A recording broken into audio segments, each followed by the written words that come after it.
Hello. Sorry guys, my hair's so messy today. I tried to tidy it up, but it didn't work. If whoever's there, if you can, I don't know if the sound's coming through my mic or not. Is it? Please let me know. Yo, this is really horrendous. Oh well, I'll just be the Einstein of healing. Let's do that. Can you guys hear me? Anyone? Please tell me. Otherwise, I have to check on my laptop.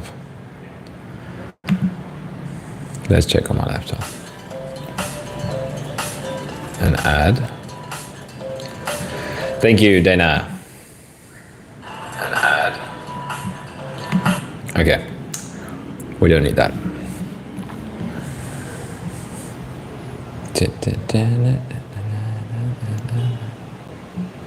All right, so welcome whoever's here. I see there's a couple of people on already. Yeah, the way these live streams usually work is you just feel free to say hi, where you're from, if you want to. You don't have to. Ask any questions. That's the main thing I like about the live streams is answering people's questions.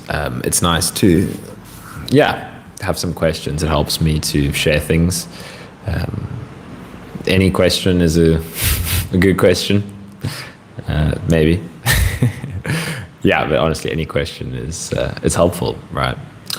I appreciate all the questions. So yeah, feel free to share anything. Otherwise, you can also give me a topic and I can talk about the topic. We can even do guided meditation if enough people are interested. We can just sit. If nobody has any questions, then I'll just sit and do a silent / guided meditation. So it really just depends on who's here and what the vibe is. There's not really any rules, which is cool. Dana is from California. Awesome. How's life in California? I'm in Cape Town.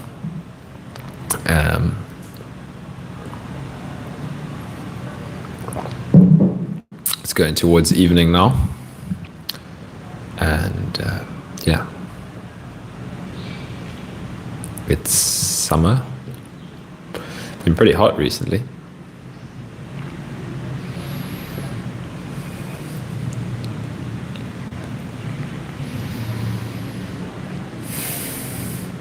But yeah, whoever is watching this, whether I know a lot of people watch the replays as well, I'm always going to invite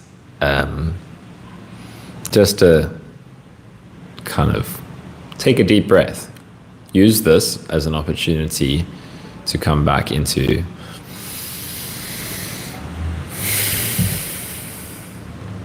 a little bit of a slower, more present experiencing, right? Just kind of notice how you're often tensing up the body.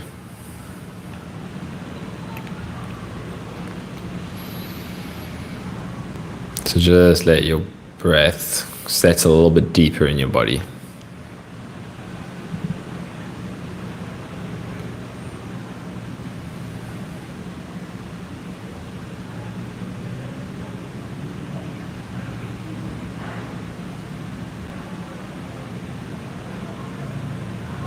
I really want to use these spaces not just to answer questions, which I do want to do, but also just to kind of invite you into what I'm always trying to share, right? Because it's not all on an intellectual level. A part of it is, sure, it helps to understand things, clarify things, but so much of it is on a visceral level, coming into your body.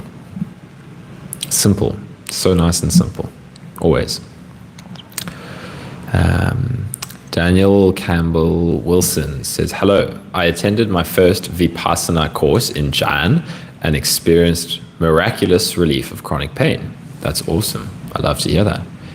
I'd like to know how to know when to seek professional help in trauma release journey. From Somya in CBT. Oh, hey, Somya. Nice that you can make it on. Well, firstly, I love that you experience the relief from the chronic pain on the Vipassana course. Isn't it cool how like, yeah, these spaces like retreats, it's incredible. Like you really get this different understanding of pain. You know, even I'm going on a bit of a tangent here. I'll come back to your question now. But it's incredible to see like how states of pain can shift. Sometimes it gets worse because of the intensity, but yeah, it's just incredible, right? Like I had an experience on a Vipassana retreat where I just was experiencing a lot of pain from the intensive amounts of sitting, which I'm sure you experienced as well, where you're sitting for hours and hours and days, right? And then some days I would just go so deep into that pain, and it would really relieve itself. But it can be intense as well. Vipassana retreats can be very intense. So, yeah, I know people have varied experiences. But yeah, the question on how to know when to seek professional help in the trauma release journey. Well, my perspective, and always I say to everybody, take everything I say with a bag of salt, because I can only share from my perspective. But I think, you know, anybody can be a helpful facilitator and guide with trauma release, right? So there's nowadays it's incredible. There's so many different techniques and modalities and ways to work through trauma, right? And everybody has trauma. So, you know, I guess it's about finding someone that resonates. And there's different approaches, right? There's people that do it from a more kind of theoretical, technical standpoint, which is fine. Like there's things like EMDR, which I've heard a lot of good reviews from people that I know. Yeah, there's so many different modalities, right? So yeah, I guess it's about finding someone that resonates and obviously something that works for you at a price point as well. So yeah, I mean, I'm going to mention this a little bit more later in my in the live stream, and I'll post about it a bit more online. But I'm going to personally be starting like a group healing container in a sense. I'm still building the outlines for it, but I'm quite excited. It's going to be kind of like an intensive, meeting like 3 times a week. I'm going to really pour a lot of energy into trying to help as much healing in this container. So I'll talk a bit more about that later.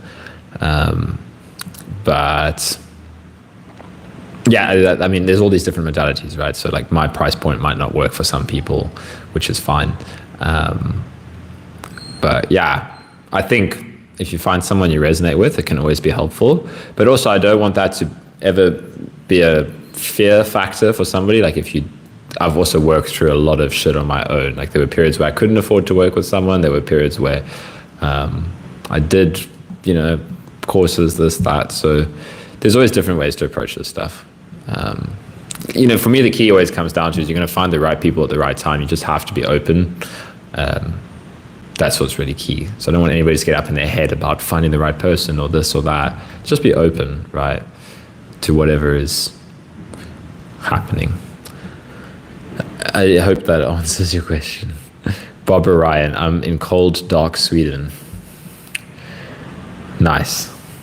Just checking in. I'm 98% better thanks to you and Dan from Pain Free You, healed after long COVID. Love it. Congrats on your 98% healing. That's really cool. Somia says, even need less of a prescription for my eyesight. So cool. Love it. I love it. Yeah. Dana says, my question is about allowing. I'm not sure if I'm doing it right. I had cancer 9 years ago. Okay, now, but I am in fear, anxiety of every symptom that is coming back. Not sure how to deal with. I have lots of symptoms from anxiety that I had for a long time, somatic symptoms. Yeah, so it's a very common question, right, Dana? I hope I'm saying your name correctly. The question about, I'm not sure if I'm doing it right. Well, I get this question a lot, and what I always try to point people back to is simplicity, right? Because the mind lives in complexity, but healing happens in simplicity. So You want to see that feeling of wanting to get it right. A lot of it is conditioning, right? That's one aspect of it, which I can talk a little bit about. We have this conditioning to get things right. A lot of it comes probably from our schooling systems, right? Where you're told if you don't get things right, it's bad, right? So we learn, okay, it's better to get things right. And it's just with everything, right? It's so ingrained in our society, in the mind, that we need to get things right. But this is different, right? Allowing is the complete opposite of getting anything right. So this is what I try to point people to is, and this is what I like try to use in the guided meditations and everything, is allowing means meeting what's in your experience and not, so like if there's anxiety, then you allow the anxiety, right? If there's fear, then you allow the fear. It's really just being with it and not distracting. That's the simple fact. And there's different ways to be with it, right? You can be with it and you can really go deep into the sensations. If it's really triggering a lot of trauma, then a softer, gentler approach might be better, just to be like, hey, talking to what you're afraid of. Hey, it's okay, you can be here. I trust you, I allow you, I hold you, right? But the key is sitting with what you're afraid of and not distracting. Right. So again, if someone has a lot of trauma, that can be intense, but still touch in, right? Touch in, dip your toes and do it in a soft manner. There's different approaches, right? Like a Vipassana course, like we were talking about earlier, is probably quite a masculine approach, right? It's like really intensely putting away distraction, 10 days meditating many hours, but that's not the only approach, right? For some people that can be really powerful. But also like a more feminine approach is like a softer, unconditional love, acceptance, allowing, compassion, softness, right? And I've used all of these approaches. I've done some intensive retreats, which is that like masculine side. I've done I love to work in the feminine of, unconditional love, acceptance. That comes pretty naturally to me as well. So, yeah. Let me know if that answers your question. I hope it does. But I always point people back to simplicity. Allowing is not complicated. And just see what's a thought, right? See, confusion is something that is so easy to get caught up in, right? Just don't resist what you're experiencing. If confusion is there, if the mind is saying, doubt and confusion, that's that kind of mixed experience of, I don't know if I'm getting it right. Am I doing the right practice? Should I do this? Should I do that? You got to stop believing that, right? It can be there. It's allowed. Again, allowance, everything is allowed, but don't believe what the mind is saying.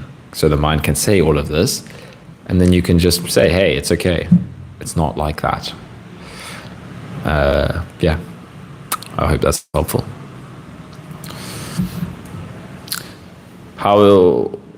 Cold Dog Sweden. Is it morning in Sweden? I feel like I'm doing it to get rid of the symptoms with this purpose. So that's just a bit of resistance, right? Just allow that. It's good to get clear on what you're feeling though. So this is good, like unpacking it like this. It can be good, it can be helpful. This is why I was saying earlier, it can be helpful to work with someone. This is why I work with people, to unpack what is actually coming up in your experience, right? So that's part of what you're doing when you're feeling into it. So that's resistance, right? Resistance wants to get rid of what's here, and you have to meet resistance somewhere, right? So you have to allow resistance, because if you just resist resistance, you're on the treadmill. So it's kind of paradoxical in the sense that, again, this is why it comes back to sitting with your experience, allowing it. Okay, that's resistance. This is how you understand these things. Understand in an experiential way, right? Being with what's here. I understand resistance very well because I've sat with it so much. I've gotten so curious. I've tried to I understood it because it was playing out from all my symptoms, right? I was so suffering so much from all my symptoms that I was forced to study resistance, basically. And that was one of my inquiries, was why do I resist things? Why can't I be with these symptoms? And again, this doesn't have to be from a harsh, judgmental place. It can be from a curious place of like, okay, yeah, this is uncomfortable, but why? what's here? What am I resisting? And notice just the part of you that wants to resist. Hello, that's resistance. But what is actually the nature of resistance? You know, it's very elusive, but it's an investigation, right? So always the perspective of shifting from shifting from fear and anxiety to curiosity is always going to be powerful, right? So whatever feels scary or anxious in your experience, shift into curiosity. You can be curious about anxiety. You can be curious about fear. All of these kinds of things. All right, Sonia, what does your daily practice look like for interest's sake? And do you experience a regression of nervous system if not keeping to it?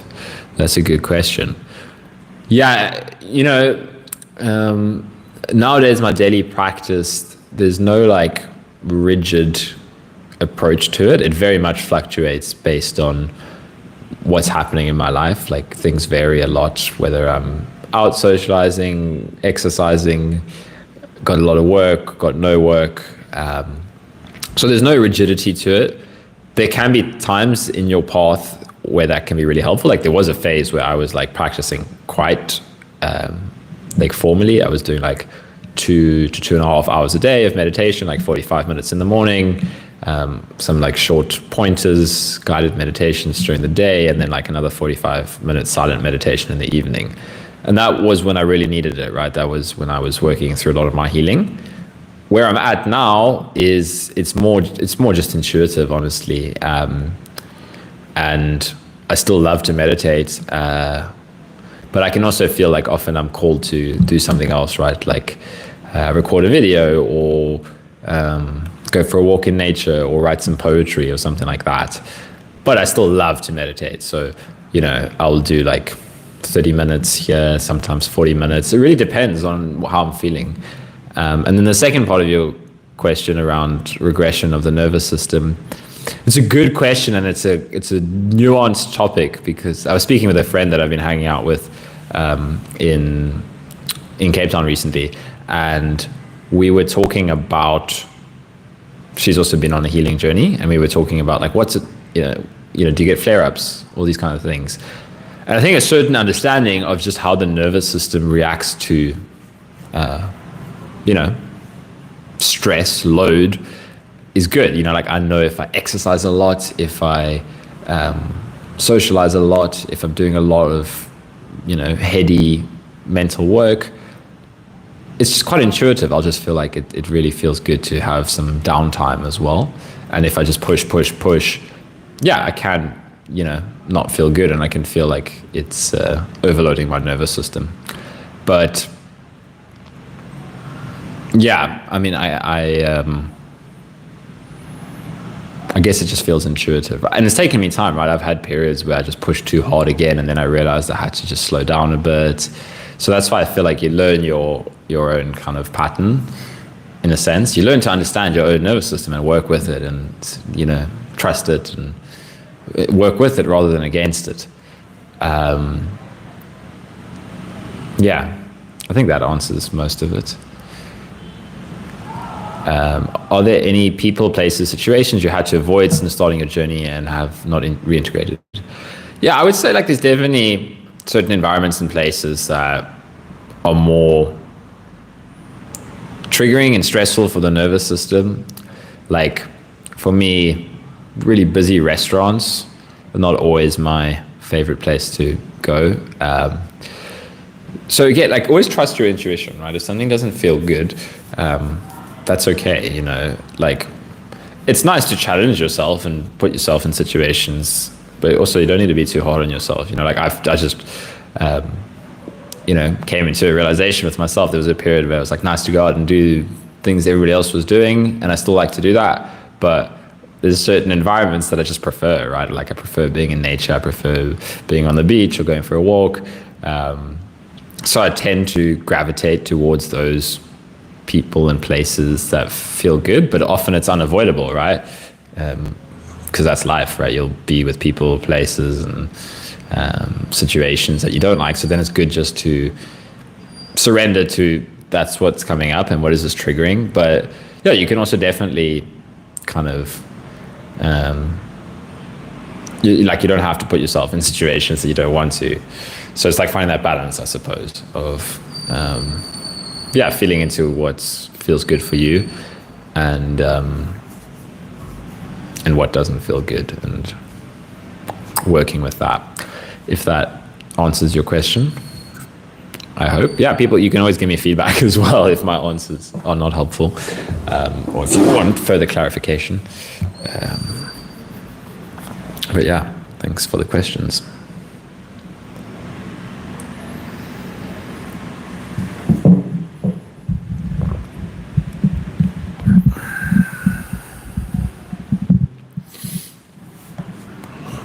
Anybody else who's here? I can see you're on there. I can see there's 10 people here. Don't be shy, come say hi. Yeah, even just tell me where you're tuning in from.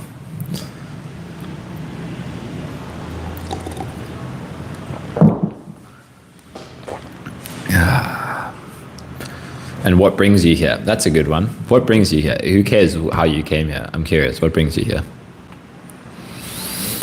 Dandelions and butterflies. Would you have any tips for the brain picking up on other people's symptoms?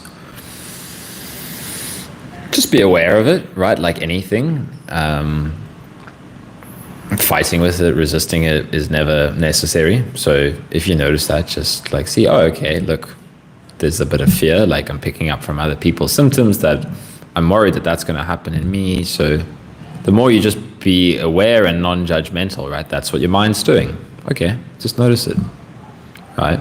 This is always why I advocate for things like meditation, because it helps you to become more aware of what your mind is doing without getting caught up in it. Just see the mind's going to do shit all the time. And if you can just see that's what the mind's doing, that's what the mind's doing. I'm aware, I'm noticing, I'm observing, I'm letting it happen. Yeah, that's what I would recommend. And yeah, didn't you ask a question? I wanted to, was it you that asked in one of my comments recently, can I talk about what you resist persists? And I didn't get around to replying to that, but I was going to say, come onto the live stream and ask that question, and then I'll dive into it. So let me know. We can discuss that as well. Because it's a good question, right? It's really at the heart of the matter. All right, cool. The questions are coming through. I love it. Dana, what kind of guided meditation would you recommend? Joe Dispenza? Good question. I've done so many different styles of meditation, and I started a lot using the Waking Up app from Sam Harris. It's really nice because there's all different teachers on there with really powerful, helpful meditations that I did a lot. Yeah, Joe Dispenza's an interesting one. To be honest, I never actually used his stuff to heal myself. I came across him more recently, and for a while I was interested in his stuff, and I like him because he's talking on a global scale about the potential of mind-body healing. So I just appreciate the work that he's doing, kind of putting that stuff out there, but I understand I see your other comment, they're not resonating with his stuff. I actually didn't used to resonate with his stuff. And to be honest, I don't really do a lot of his meditation. Again, it's always about like I read his one book recently, and I liked what he was talking about. I liked him bringing together like mysticism and science and mind-body healing all together. And I'm just a fan of anybody doing this kind of work. But personally, I haven't done a lot of that kind of style of guided meditation. But I think it's powerful because it's kind of mixing in this visualization, brain retraining, manifestation stuff, which is legitimately works. But I would say follow resonance. That's what's key, right? I specifically record guided meditations because that's just kind of the mix of, I guess, my approach. So I don't know if you've tried my guided meditations, but that's kind of me trying to put in everything that it's very intuitive when I'm recording a guided meditation, but I guess that's just kind of my approach coming through. I used a lot in the Waking Up app. Those were nice. And nowadays I mostly do silent meditation myself, but Let me know if you have any more questions about that. Brenda Gold. When feelings come up that are so heavy and difficult to feel, what is the best thing to do? I am from Florida, US. I'm here because I want to heal, mostly bedridden. Great. Glad that you're here. And yeah, I understand. It's challenging for sure. When feelings come up that are so heavy and difficult to feel, what is the best thing to do? Surrender. This is my approach, right? Because when it's really heavy and difficult, then trying to do something with the emotion, trying to use an approach, trying to use a technique, I don't know, from my experience, that doesn't work. Because you're fighting with the emotion, right? It's intense, it's heavy, so surrender. Because that's almost all you can do, right? This is how I've learned to surrender, and surrender is the most powerful technique on this path, because you're totally putting aside the ego and the mind and allowing what's here to totally come into experience. So, you know, you can be soft with it, right? You can be gentle as well. You can speak to the emotion. That's another good one, right? What is this? What is wanting to be felt? What is wanting to come through me? You know, kind of do this, like, it can be called inner child work. It can be called parts work. It can be called internal family systems. It can be called emotion work, right? Working with what's here. And yeah, there's different approaches, but one is to talk to it. Hey, what's happening in my experience? Who's here? What am I feeling? You don't have to do this, but it's another way to, like, if it's really heavy, if it's really intense, just like, can I unconditionally allow something to come through that is difficult? The one way I imagine it, like when things are really heavy and difficult, and that happened many times for me, is almost taking this really big perspective and, like, you know, it's difficult when you're in it, but it's like, what if I just totally allow the entirety of my experience, like everything that's happening in my experience, the difficulty, that which is coming up, which is making it difficult, that which feels like it's difficult, that which feels like it's doing all of this, like, what would it feel like just to allow the totality of experience, almost like you're taking a universal perspective of just like, all of this can be here, all of this is allowed. Because it is, like, you're going to get caught up in it, right? It's going to feel heavy and it's going to feel intense. But then it's almost like, yeah, it's difficult to explain, but for me, it would just feel like kind of going up into like bigger and bigger layers. It's all allowed, it's all allowed. So there's different approaches, right? You can go into it. But sometimes it's everywhere, right? It's all in your experience. It's so heavy, it's so intense. You just got to create this space. You don't have to create the space, it's already there, but you're opening up to it.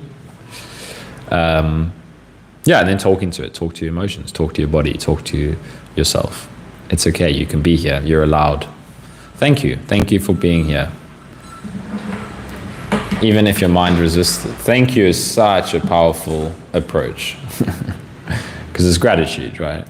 And gratitude is infinitely... Sorry, I'm just plugging in my laptop. Gratitude is like infinitely available to anything in your experience if you just remember to touch into it. It'll be tricky at first because there'll be a lot of resistance to having gratitude for difficult things, but you can literally have gratitude for the resistance. Thank you for whatever is here. Thank you for the symptom. Thank you for the heaviness. Thank you for my emotion. Something's resisting it. Okay. It's difficult, I know, but I'm grateful. Just another approach. Yeah, that's my thoughts. Joe B, did you have a period where you were afraid of getting COVID again? And if so, how did you overcome it? Well, not really for me. I mean, I did have this early on in my journey. These kind of questions are always, like, I'm happy to answer them, but it doesn't matter really if I did or not, because if somebody does have that fear, you know, we can talk about it. But for me, you know, when I did, like, there's a phase, okay, let me say, there was a phase where that was a big fear in my mind. That was when I was like, it was still quite early on in my long COVID. I was like, yeah, I was terrified of getting ill again because I had, all of my fear was projected onto COVID, right? It was all in my head. So I was like, everything is caused by COVID. And, you know, my understanding of everything really deepened over time, where it was like, this has got to do with a lot more that's happened in me, a lot of repression, a lot of resistance, a lot of, just long-term anxiety, inauthenticity, all of that, like that's loaded up in my nervous system.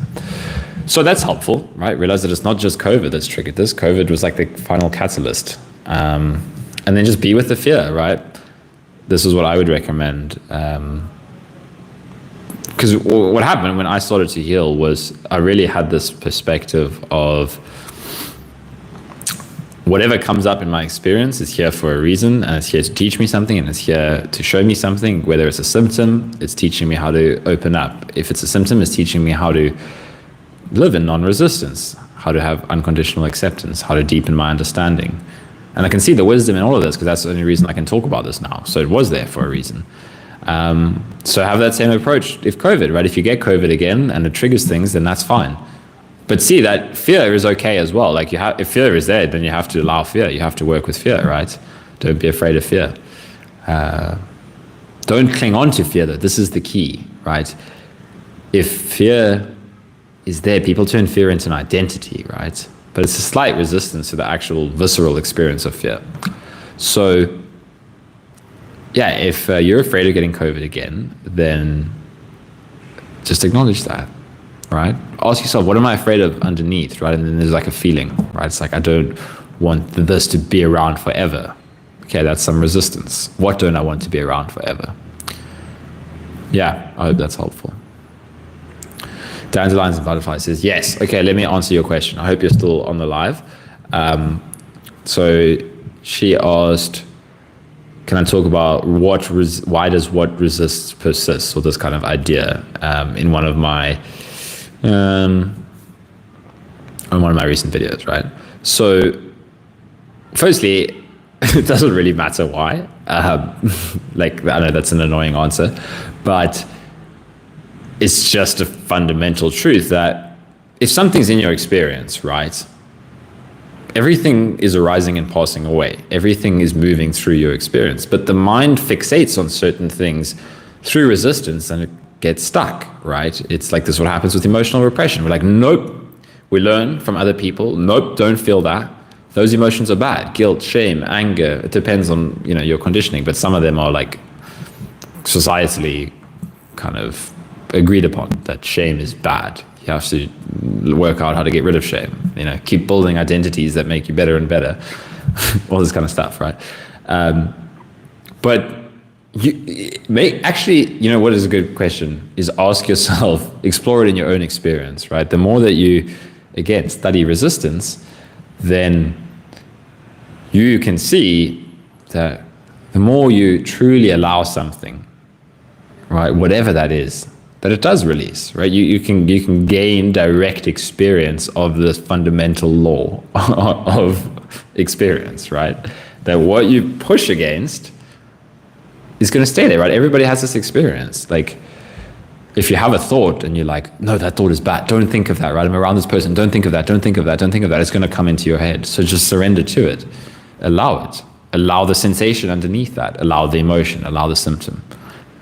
And then it's not a problem. Until resistance comes up again, where it's like, oh, no, I don't like it, I don't like it, I don't want it. Okay, it's fine. That's resistance. So, yeah, like there's not an intellectual answer that I can give to that, personally, but that's my understanding of resistance. It's just explore it for yourself, And it's so many people are talking about this, so it's not just a one person's opinion. It's like, it's understanding suffering, it's studying your own suffering. Why do I suffer? Then you realize it's about resistance. When I first heard this, I was like, that makes so much sense. But it's okay if it doesn't. Yeah, anyways. For some reason I don't resonate with Joe Dispenza. Cool, we spoke about that. I tried healing of energy centers and got overwhelming anxiety. Yeah, I mean, the energy work can bring up a lot, which can feel like anxiety as well. All these kind of things. There's going to be a lot of energy moving through your system. And it's fine, it's not a problem, but it can just be overwhelming for a while. But you don't have to do it as well if it doesn't feel right. I'm using one of your meditations. Great. Glad to hear it. Thank you. I love your meditations. You're welcome, Brenda. Lovely to hear that. Alrighty, where are we at? Vulcan. Sure, that's it. Something difficult to pronounce. Vulcan Kuksheim. Sorry. I have physical symptoms and mental symptoms. I do emotion work and somatic tracking, but also Angelo Delullo's consciousness meditations. Yay, we love Angelo. But I'm not sure if this awakening stuff triggers more stuff. Probably will. Okay, let's dive into that. Emotion work and somatic tracking, awesome. Angelo's stuff is a lot around that as well, emotion work. Consciousness meditations are great because it helps to soften things in your experience. I love when I learned like the meditation and unbound consciousness from Angelo. It's really good meditation. It really just softens, like the way Angelo has described it before, is it softens the polarities in your experience, right? So there's a lot of resistance, there's a lot of polarities. This is good, this is bad. And learning to meditate in unbound consciousness, it kind of deepens this awareness. So sure, it can trigger more stuff, but I think for anybody, the consciousness meditations are really, they're really not, it's not like an intensive inquiry. It's really, if you can get the taste of it, and I recommend his consciousness playlist. Like I used it so many times in my journey. And it was always like whenever resistance was feeling intense or things were feeling intense, I love his consciousness meditations / pointers. I've recommended his consciousness playlist to so many people, so it's really good. Sure, things can come up, right? The more you cultivate consciousness and awareness, you're opening space for what needs to come out though. So it's not a bad thing. But I really actually, I would say like the consciousness stuff helps to process stuff.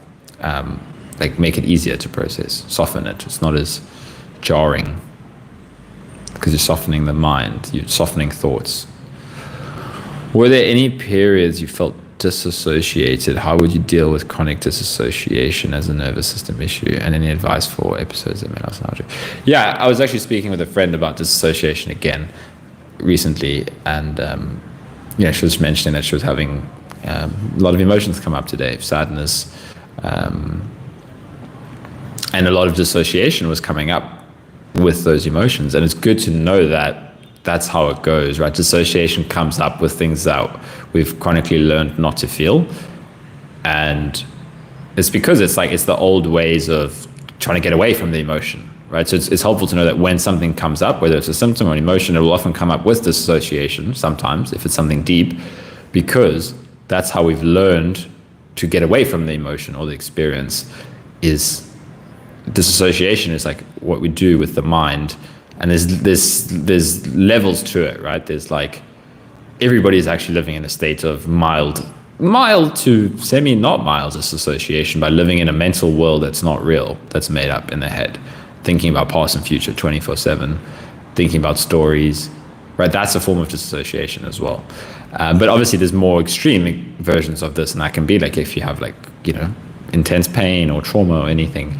But just kind of realize that it's okay if that's happening. You're also going to have a lot of weird kind of experiences with meditation, where your sense of self and identity feels different, and it can feel disassociating and disorienting.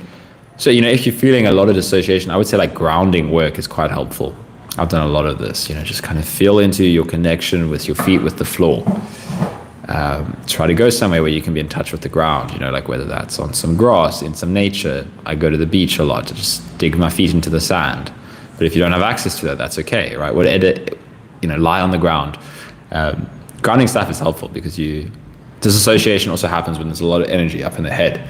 So you kind of want to ground, come into your feet, come into your contact with the ground. Feel into that, the sensations.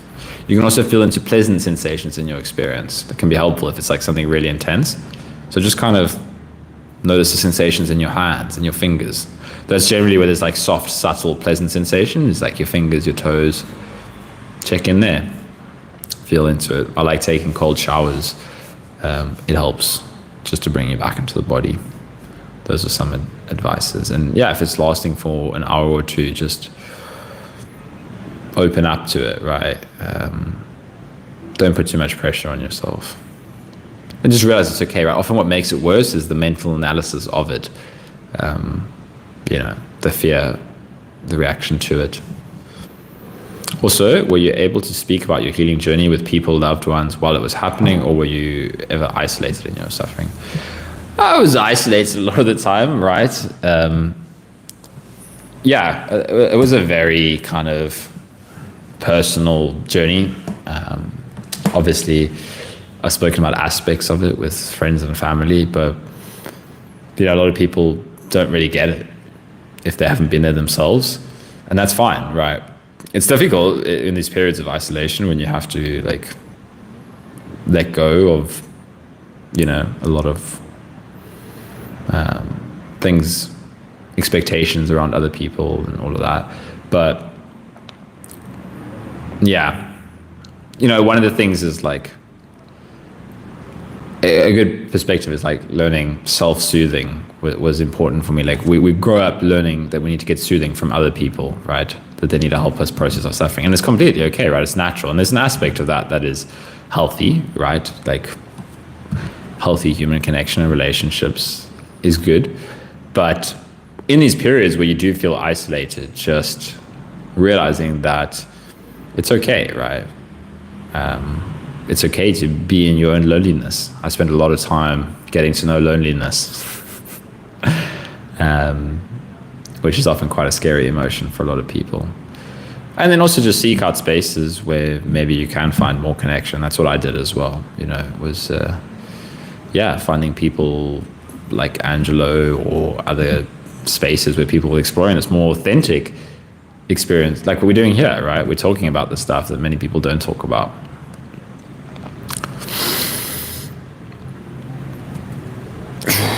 Alrighty. Fear of dying is at the bottom of it. That's a good point. A lot of the time it is, right? Most things.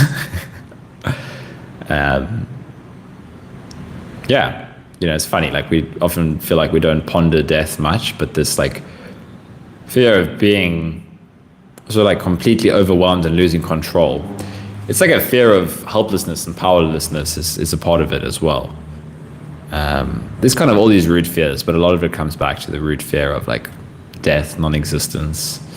But Adyashanti has said it quite nicely before, where he's from his perspective, the root fear maybe isn't death, it's a fear of being out of control, which is a good point. I like what he said there.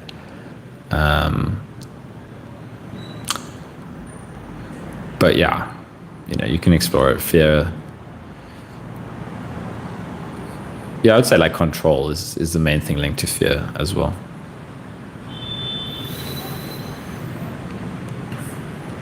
Brenda, let me just have some water.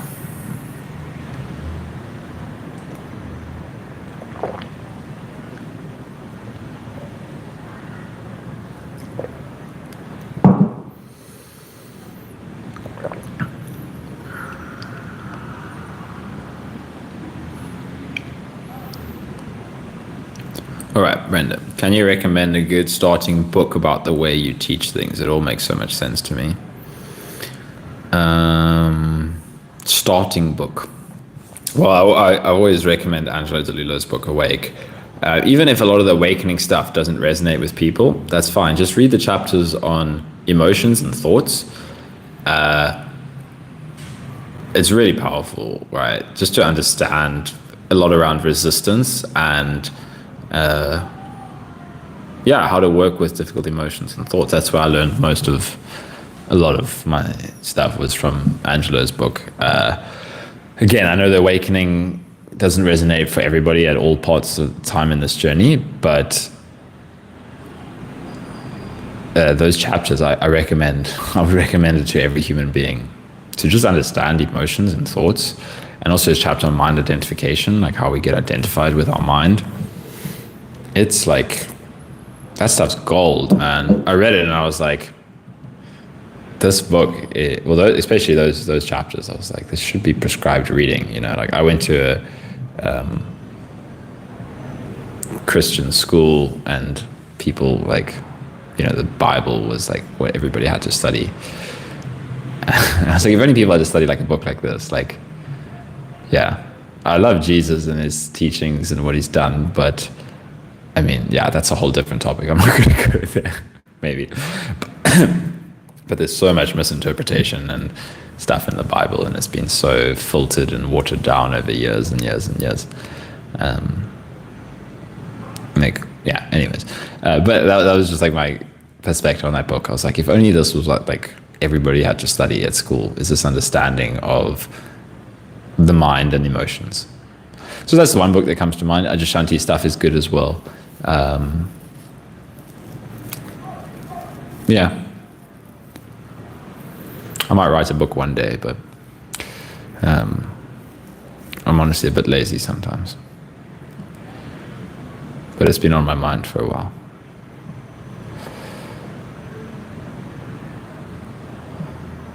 But I would like to just put it all together, I feel like allowing means I want these symptoms, or it will be like this forever. Or I'm not allowing, but not, I'm allowing but not living. What do you think about getting back to living or working when coming from the medical field? Yeah, it's a mix, right? It's a good question, because you want to allow whatever is here, but you also want to expose yourself to things that you want to do, but you're a little bit afraid of, right? So it's definitely like a dual mix of, giving yourself space to be with what's here, and then also like, what can I do that I want to do, or that I feel like, just is important for me to do. I want to try, expose myself in a little way. You don't have to jump straight back into something. But look, there's always a way to do like a little bit of exposure, right? To do, get creative, like try something.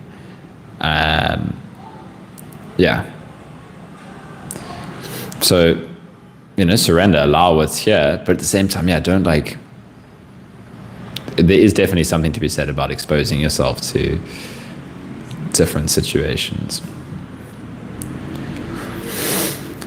John G, what would you say is the minimum viable environment to heal? I ask because I live with toxic family and have no emotional safety, neglect, and no physical safety, constant COVID infections.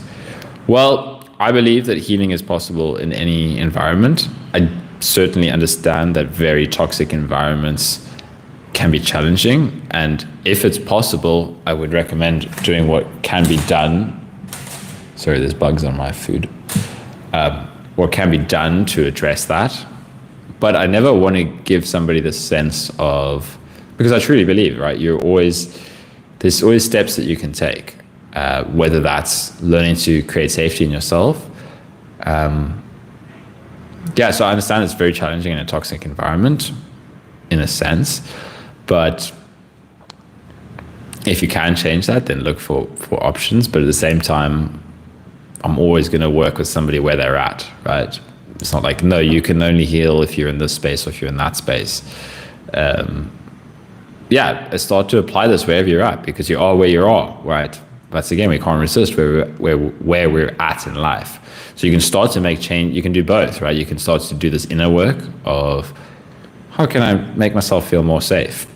And I shared this in a video recently. Safety comes from being with what's in your experience and knowing that it's okay to be with what's in your experience, no matter what that is. That's the best way to start to generate safety. It's okay. This is safe. You can be with this. Allow it. Right? And then, if you understand that your environment is very triggering and toxic, then start to ask, what could I do? Is there something I can do? Is there a way through this? Is there changes I can make? Often something will pop up if you investigate it, but just see what's possible. That would be my advice. But again, like if somebody's really stuck, I always want to, like, it doesn't matter. You can always do some work. Whoa, I lost my thing, so yeah. I always want to empower people as well. Because again, the mind can always come up with reasons why its case is worst case scenario or like kind of unhealable. But that's the mind, right? It's always going to do that. It wants to separate. It wants to isolate. It wants to make itself into its own unique case. And it's fine. It's innocent. Don't fight with it. But to see that it's always going to do that. So yeah, that's why like perspective is so key as well. It's like you can always the mind can always take the perspective of this is why I'm going to be stuck, or it's like, let's start to look through the lens of the other side, why I can heal, you know. I was speaking with a friend this morning, someone I met recently, very nice guy. And we were talking about a little bit about my journey, and we spoke a bit about Viktor Frankl's book, The Man's Search for Meaning. And it was a book that I read very early on in my journey, but it was very helpful on the topic of perspective and suffering, right? That man, Viktor Frankl, was living in a concentration camp with horrific things happening, like, you know, just really horrific living conditions, and people being, dying. Like, I mean, think of how, talk about toxic environments, right? Everybody's suffering is valid, right? Suffering is suffering. It's good to acknowledge your suffering. But it was just inspiring for me to read about Viktor Frankl. And he found this perspective in the midst of that suffering that,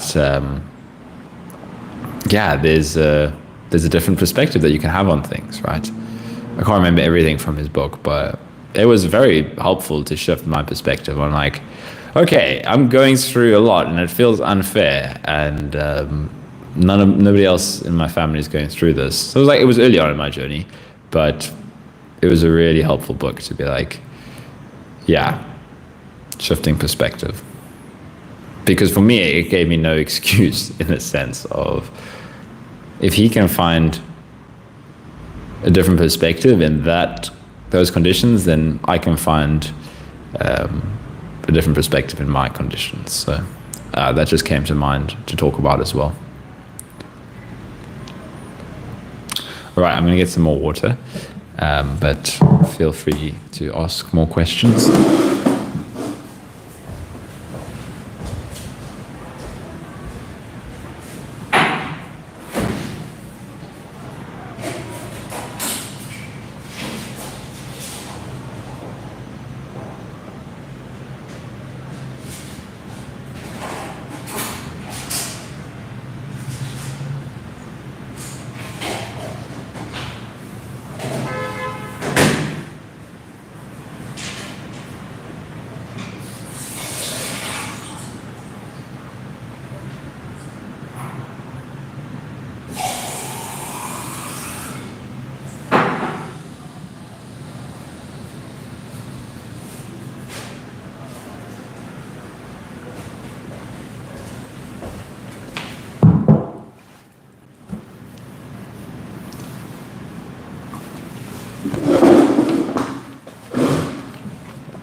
Blueberries, for anyone wondering.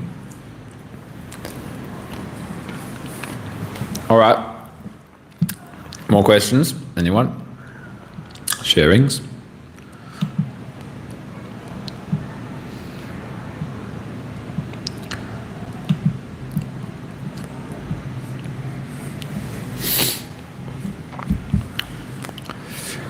Anything. Awakening, meditation, healing, astrology, psychedelics, poetry, movies,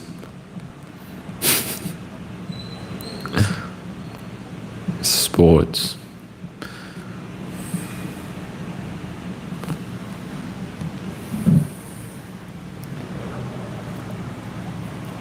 physics. I find infections very destabilizing to my nervous system now that I'm on this path. Yeah, I just understand that it's like another load on the nervous system, right? So you can have emotional load, viral load, physical load. So again, don't get caught up in the mind's fear of, okay, I'm a virus, it's dangerous, bad, blah, blah, blah.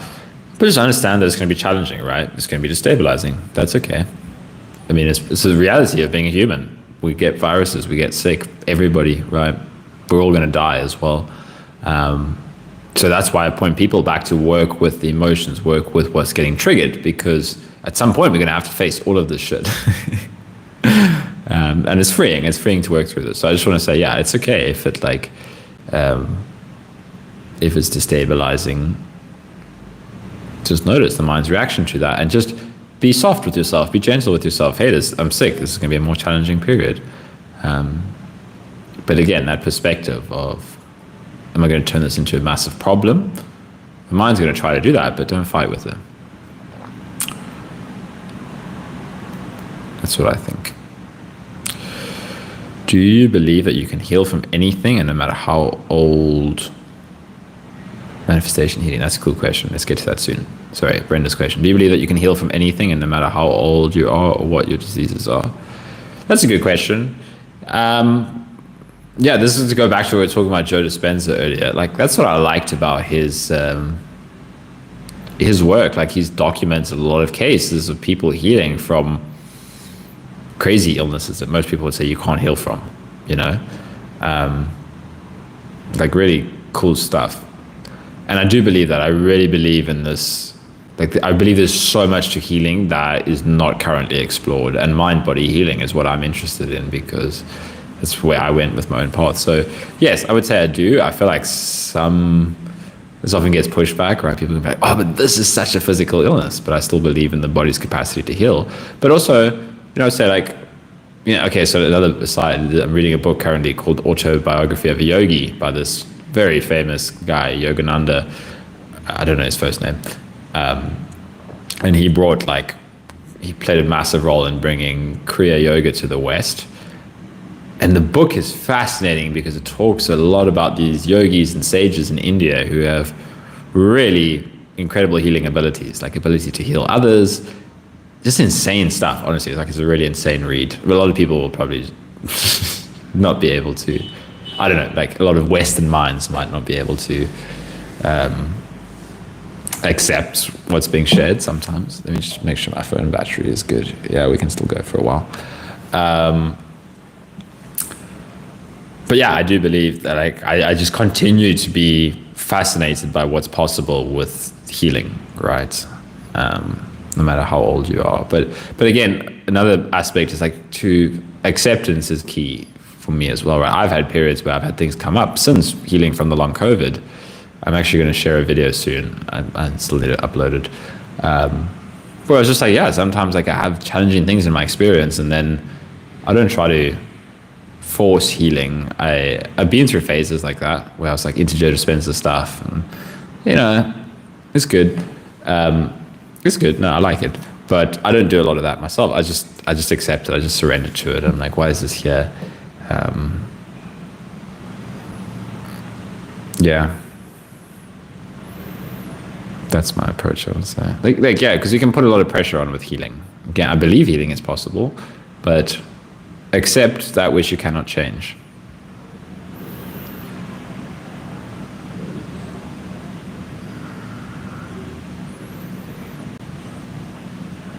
What is your opinion on manifestation? I think that kind of ties into what we're talking about with Brenda's question, actually. This kind of, incredible possibility to manifest healing. I think there's a lot to it, right? As I said, there's a book by Yogananda, Autobiography of a Yogi, which is his experiences in India, is incredible, right? And it's really inspired me to keep on working on this healing path, trying to help others, and like energy healing and this kind of stuff. I mean, it works. I was speaking with Jim Prusak recently. A lot of you might know him, the pain PT. He's done a lot of pain neuroscience, right? Nervous system stuff, like all the Western stuff. But then he also did a lot of alternative energy, like studying every healing modality under the sun, and they all have truth to them, right? This healing is incredible. It can happen in a million billion ways. And the West is the Western world is just a bit closed closed off. But it's changing. I'm from the Western world. And my mind was shattered open by life. How do you make yourself believe if you don't? Well, just get curious about what beliefs are there in your system and don't cling on to them, right? So if there's a belief saying, I can't heal, healing's not possible, just become aware of that. Oh, okay, look at that. That's a belief that might be keeping me stuck. You can work on implementing positive beliefs. I did this for a while. I can heal. Healing's possible. Healing's possible for me. It's actually powerful. Like, this is the manifestation stuff. It literally transforms your reality, right? I know a lot of people don't like this talk, or some people do. It really depends on where someone's coming from. But yeah, that shit's powerful as well, honestly. Affirmations, and it's important to mix it with the shadow work, though. I saw somebody made a post on Threads the other day, talking about Joe Dispenza's stuff, and just this importance that he doesn't maybe talk about the shadow work enough, which is a fair criticism. Again, I don't want to shit on Joe Dispenza here. I like his stuff, but it's a fair criticism, I think, that there's this belief-based healing, and it's powerful, but the shadow work is important. Like, your repressed emotions, like really deep resistances, are going to come to the surface, and that's important to work with as well. So I thought that was a good perspective that I saw somebody sharing, was like, that stuff's all true and possible, but if life is like this, my path has been a lot more about shadow work as well. So I try to mix the approaches, I guess, that like, you can heal, right? You can heal. It's true. But also whatever's coming up in your experience, allow it, surrender to it. That's the shadow work. All right.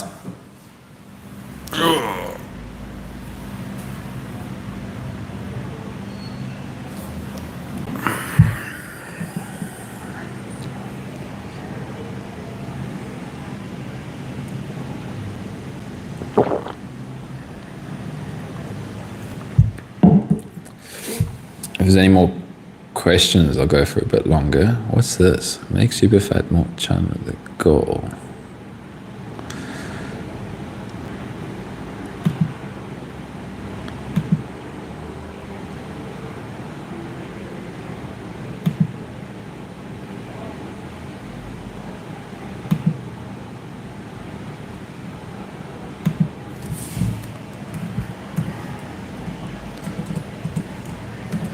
So I'm just busy fiddling with something here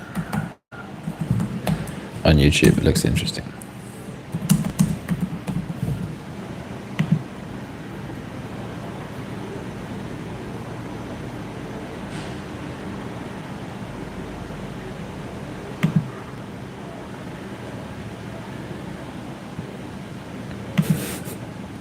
That's fun.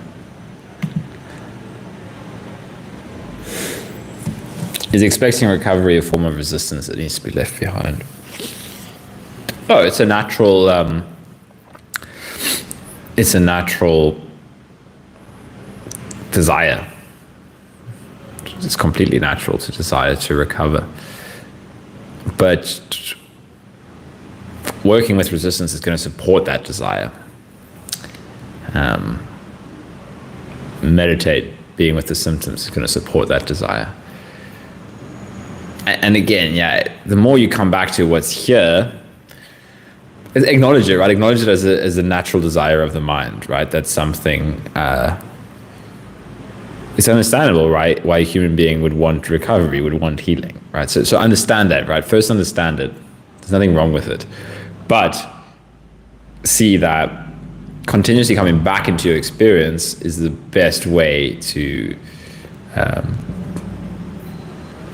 get there, in a sense. And it's funny because you're actually not going anywhere. You're just working with what's here. So whatever comes up is right. It's what you need to work through, but there's going to be resistance. So I don't know if that's a satisfactory answer. Hopefully it is. I'm just curious how to heal. I saw lots of positive affirmations, get in nature and do my best to keep up with living, like caring for kids and homes. Yeah, but I know you also have a lot of, it's understandable, right? All of that, but there's a lot of resistance to not knowing, you know? Because I've seen your comments and just realize that a lot of this is investigating the experience of the unknown. That's what I had to do, right? Myself, I was also very much, there's a phase where learning about healing can be really helpful and you can learn a lot, honestly. So that's great, right? That's great, that's fine. But also just be curious about, if the mind can continuously search for, no, I need to know the next technique, I need to know the next magic formula, I need to know how to heal, I need to know how to heal. But there's a reason you're here as well, right? And that's to learn how to be okay with the feeling of not knowing. That's a healing in itself. What if I don't know? What if I don't get an answer, a tangible answer that the mind is seeking? What does that make me feel? That's where I would point you to. And then all those other things can be alongside there, right? You can do positive affirmations. You can get in nature. Don't be too hard on yourself. But so much is in the fear of the unknown. So I have to mention that. My aerobic capacity and capacity in general ceases to expand for at least 8 months now. I'm literally tried everything and feel burnt out with trying because of lack of actual physical results. Maybe take a break from trying. There's periods where life's just going to ask you to stop. And that could be what's happening there, right? I went through periods like that.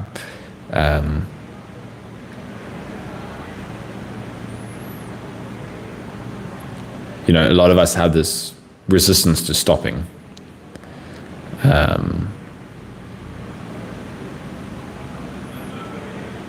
So yeah. And so much of burnout is coming from trying, running. And it's okay. It's not a judgment, but maybe stop.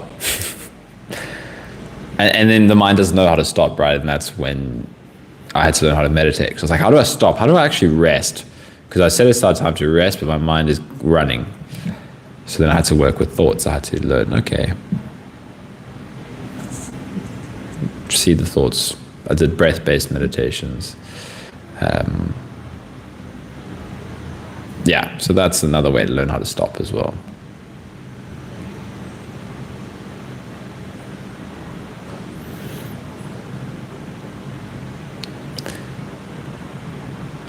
That's good, dandelions and butterflies. I'm glad it resonated. I'm glad. Yeah, that's how I feel. I kind of don't give a shit anymore. I still meditate for at least 1 hour total every day. Learned a lot mentally. Yeah, I mean, it's going to challenge you, right? It's going to challenge you and you're going to learn a lot. And yeah, it definitely does come to the space of giving less of a shit. Like, yeah, again, you like look for things that you enjoy, but a lot of it is like this continual like pushing, doing, improving, and you know that can work for some people. But if you're in the space where life is asking you to stop, then just honor that, maybe.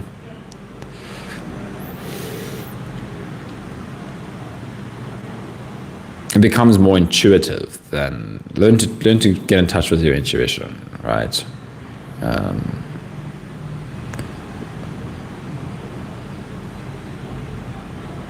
Yeah.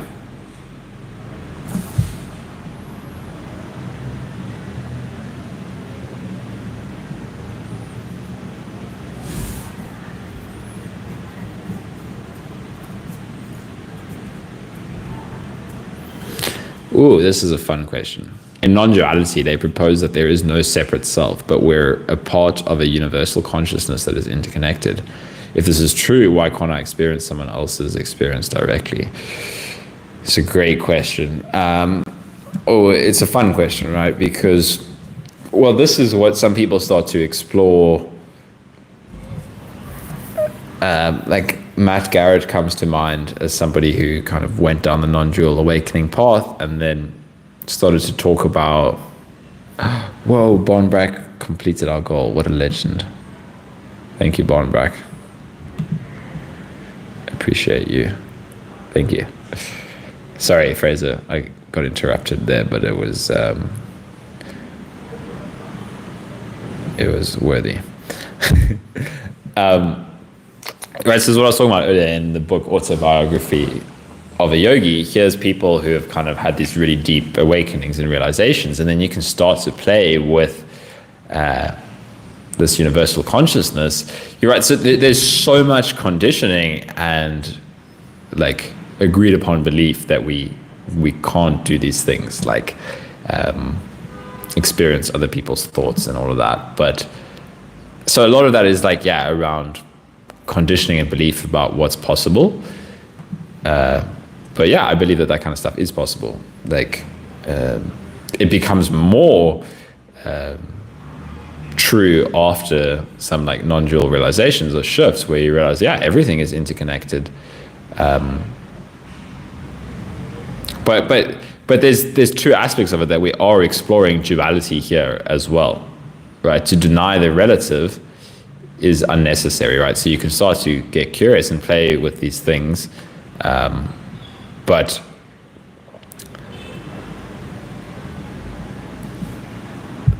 like we are still unique expressions of the whole, right? I've got different conditioning to everybody else on this planet. I've got a different way of expressing. I've got a different path, in a sense. So honoring the duality is fine too, right? There's a reason we're in this. I don't know why. I'm still figuring it out. I'm still exploring. But non-duality can become a like fixation, right? That I must completely annihilate the separate self. You need to see through the separate self. That alleviates a lot of suffering. But to allow the personal expression is also important. I went through this phase with like awakening and non-duality and this kind of stuff where my personal expression and personality got super repressed because I was like, I mustn't have any wants, I mustn't have any desires, there's nobody here, there's no me. So when people say like, what do you want to do? I just got to go with the flow all the time, right? Because it's just life happening, right? And there's a truth to that, but that's also an avoidance and a repression, actually.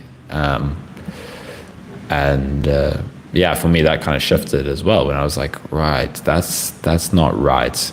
There's a lot here in this uniqueness that can be expressed and can come through. And yeah, we can explore. I think we'll explore more of this stuff in the future. The more people wake up, start investigating consciousness, I think we're going to have a lot of interesting discoveries around what is possible when we understand this interconnected consciousness universe. I think it is going to get interesting, but we still have a lot of suffering and shadow work to process, right? We're still in that phase. It depends. Different people at different places. Like, again, I think back to Matt Garrett, who's he's talking about things in a different way, and I really like it, like his stuff. So yeah, cool question. I don't know if I answered it, Andrews, but I feel like it was a good answer. I'm happy with the answer.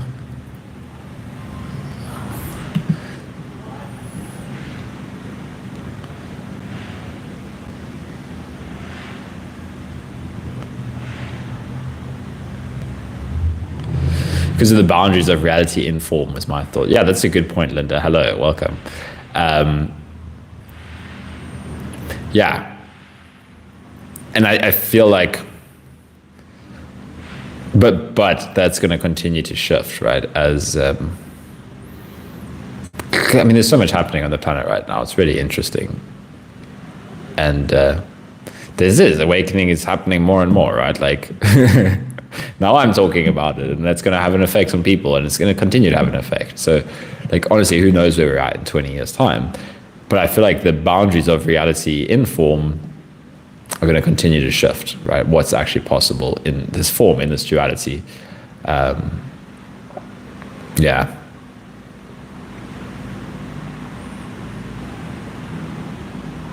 Because again, all boundary is a mental construction. Oh, they're not set in. Well, I feel like they're set in by agreed upon collective belief. And the more people that believe something, it makes it more real, right? So if that starts to shift, then I feel like the boundaries will shift as well. This is getting into some metaphysical stuff, but it's fun. I like talking about this. I just don't know how many people it resonates with, but I love it. I love it. Makes sense. Interesting. Great. How do I get to the root? I feel like I know when I'm being activated by always observing my feelings, but going super deep into the emotions that carry the stress state still feels distance. Yeah, I mean, it's like you have to, it's a good koan, right? This is like Angelo, I don't know if you know Angelo, but he talks about like inquiry and koans, right? How do I get to the root? It's a good question, right? Because you basically want to dig into direct experience. And there's many different questions that can be helpful there.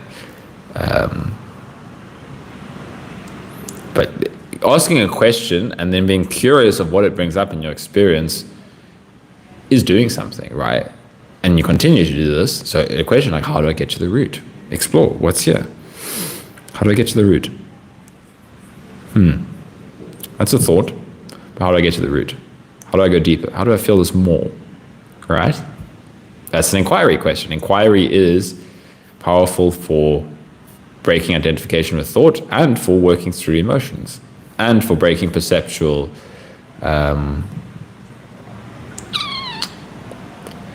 kind of filters and all of that shit. Or are they not set in? Yeah, I feel like the more people start to explore kind of different ways and start talking about different ways of moving through this reality, like it's definitely going to start to shift. But again, that can become a distraction because we all have to do the shadow work first, right?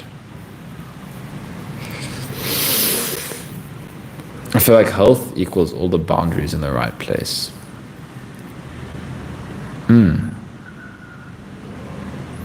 That's one way of putting it, yeah.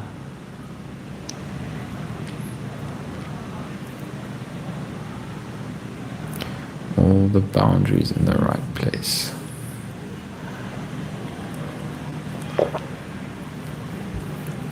Yeah, I mean, a good question is like, when are the boundaries in the wrong place?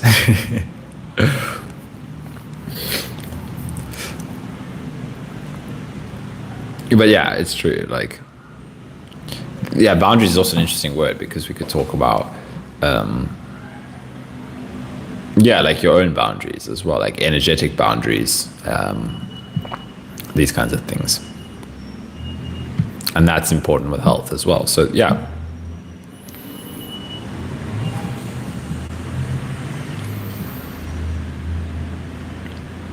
One more question before you go. Do you drink caffeine at all, and have you experimented with nicotine or CBD?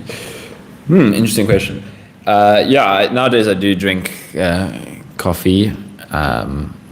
Caffeine's an interesting one. I actually find caffeine a very interesting topic of discussion.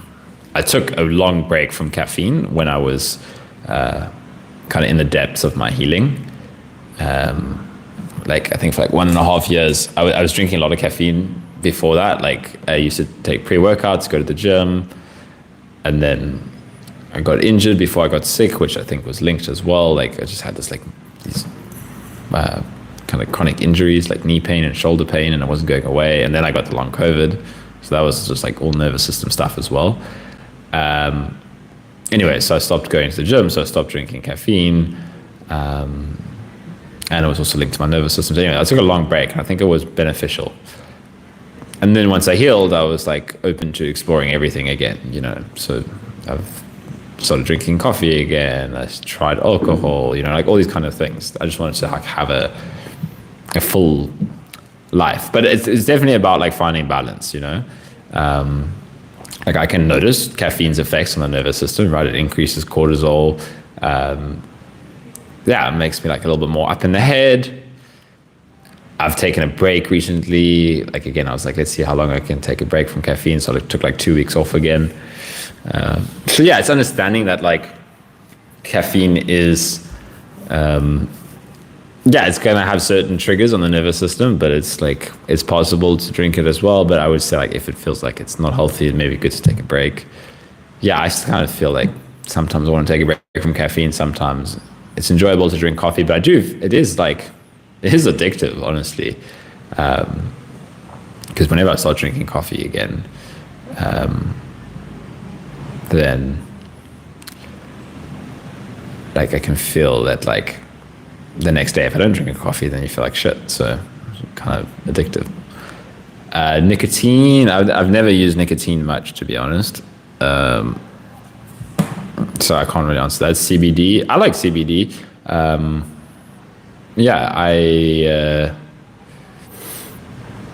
was a time I was drinking this tea with CBD in it, and it was really nice to drink in the evening. And to meditate, really relaxed, really relaxed me a lot. So I was drinking CBD tea. I've experimented with other things like THC. It doesn't feel good. I've kind of just been through phases where I just experimented with stuff again after healing. And like alcohol and THC and stuff, definitely I feel like they have like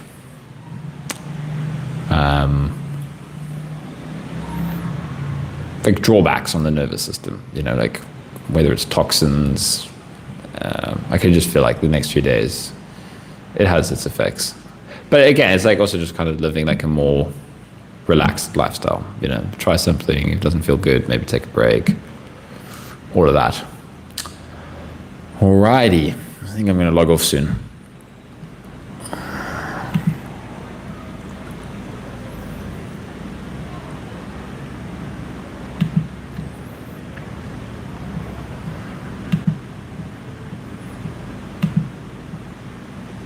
Oh shit, I forgot. I was supposed to sing a song because Barnbrack made a donation. That's so bad. Barnbrack, why didn't you remind me? The deal on the goal said 1 light blue super chat and I'll sing a song.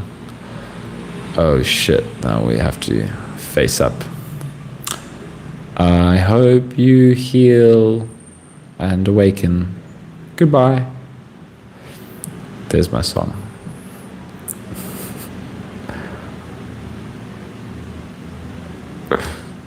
I hope that was satisfactory. Are you taking requests for the song? I'm open to requests, but I can't guarantee that I will fulfill the request. But I'm curious. But that was my awakening and healing song.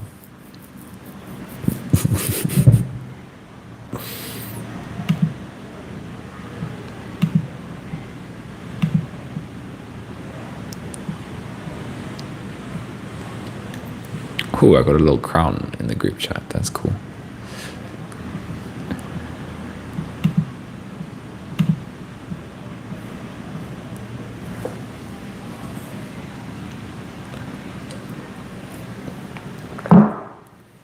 Actually, I did the song already.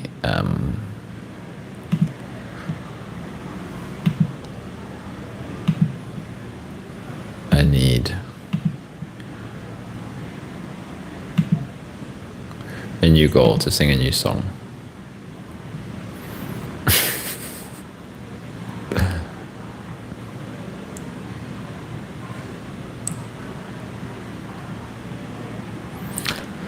Alrighty. I think I might go there. Gotta eat some food. Alrighty, thank you everyone that tuned in. It's been fun. Nice to chat, hang out, answer your questions, engage. Yep. I sang my song. Did you hear it, Barnbrack? Were you here? I don't know.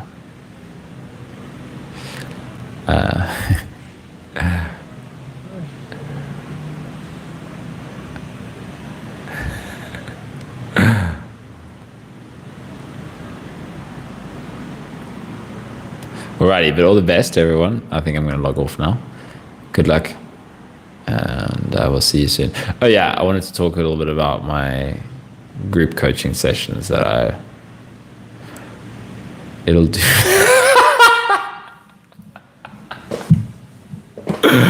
That's mean. That's really mean.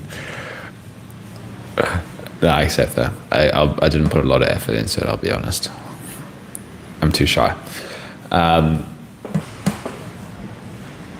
Yeah, I'm gonna keep an eye on my website. I'm gonna launch like a group coaching intensive for people that want to like really dive in to working together, meeting frequently, healing, diving into this stuff. Be a lot of meditation, guided going into the experience, right? I think I'm still planning it all, but I want to meet like 3 times a week, make it like a 2-month commitment, sign up, join. I'm still deciding on a price point, but it's going to be a lot, right? I'm going to be logging on like 3 times a week to do meditations, Q&As. I'm going to make a group on my website for everybody that's a part of this. You can join on the forum, ask questions, engage with other members. I'll answer questions. So I'm quite excited about this, honestly. I just want to like dive into the group healing more.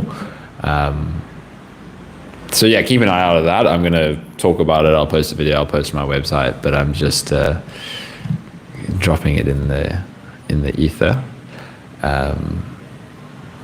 It's like another way, as opposed to just the one-on-one sessions. I think the group healing sessions will be powerful. I can't sing. That's so rude, Bonback.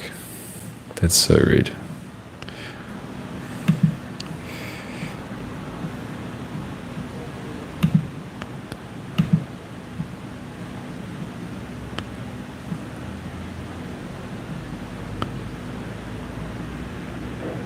Cheers, Linda. Nice to have you on. Goodbye, everybody. Thank you for joining. All the best. Good luck. Lots of love. Good vibes. Healing energy. Hey, Ben.